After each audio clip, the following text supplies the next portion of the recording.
Welcome back to The Explainer. Today, we're stepping into the absolutely fascinating world of ancient translation. We're going to be looking at the transmission of knowledge and, honestly, the real fragility of truth. We are zeroing in on a very specific text and its commentary, Bhagavad Gita, verse 4.2. It explores this big idea of divine succession. And I gotta tell you, this text makes some incredible, completely uncompromising claims about who actually holds the keys to ancient wisdom and, well, who is actively destroying it. Okay, let's dive right into this because it starts with a question I think we've all probably pondered at some point. When you pick up a translation of any ancient text, how do you actually know you're getting the original meaning? It's kind of like playing a giant game of telephone, right? But instead of whispering around a circle of friends at a party, the message is being passed down over thousands of years, across totally different languages and through countless different minds. The risk of the original message getting completely warped is, well, it's massive. And the source text we're exploring today tackles this exact anxiety head-on. Section 1. The concept of param-parā, disciplic succession. To really grasp the author's argument here, we actually have to ground ourselves in the ancient language of the text itself, Sanskrit. The core concept here is paramparā. Now, in the synonyms provided by our source material, paramparā is explicitly defined as receiving knowledge by disciplic succession. Think of it as a master to student, completely unbroken chain. According to the text, this isn't just, one valid way to learn. It's actually framed as the singular, exclusive way to genuinely receive what the author calls the supreme science. So it's this incredibly rigid, highly controlled pipeline meant to keep the knowledge absolutely pure across generations. Let's look at how that chain actually operated in practice. Here's the first half of the translation for Bhagavad Gita verse 4.2, directly from our source. This supreme science was thus received through the chain of disciplic succession, and the saintly kings understood it in that way.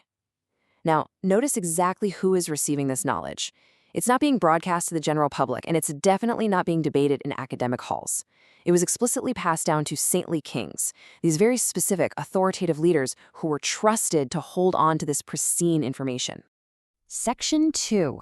Kings versus scholars. Who is it actually meant for?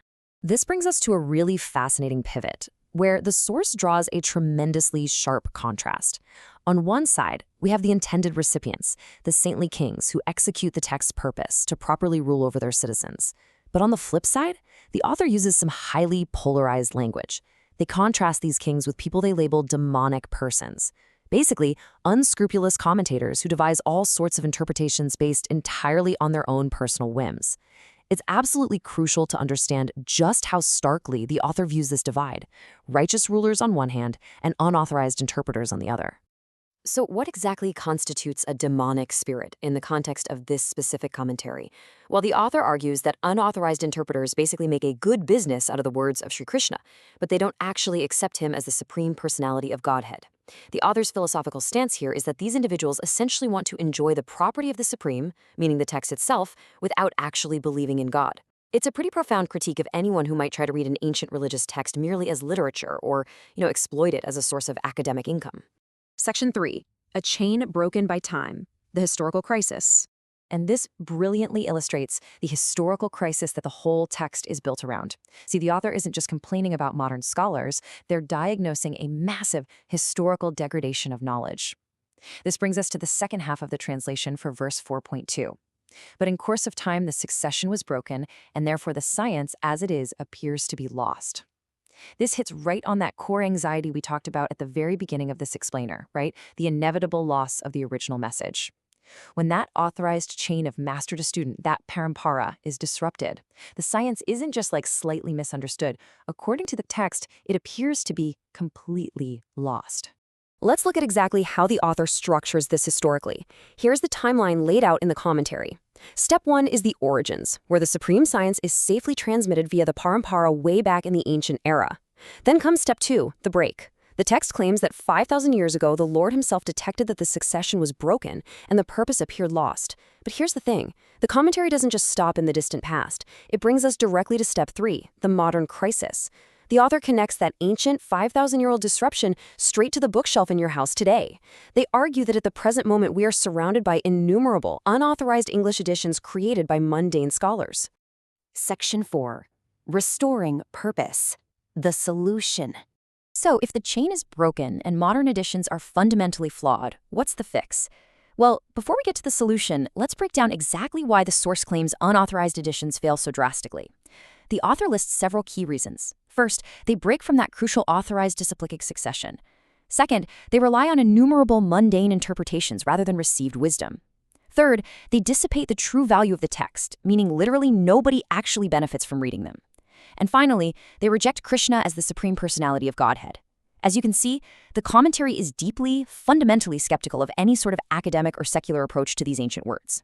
Which brings us to the author's ultimate solution, the creation of a brand new English edition of the Bhagavad Gita, but one that is presented exactly as it is received by the param-parā system. Essentially, the commentary we're analyzing today is actually the author justifying the very existence of their own translation.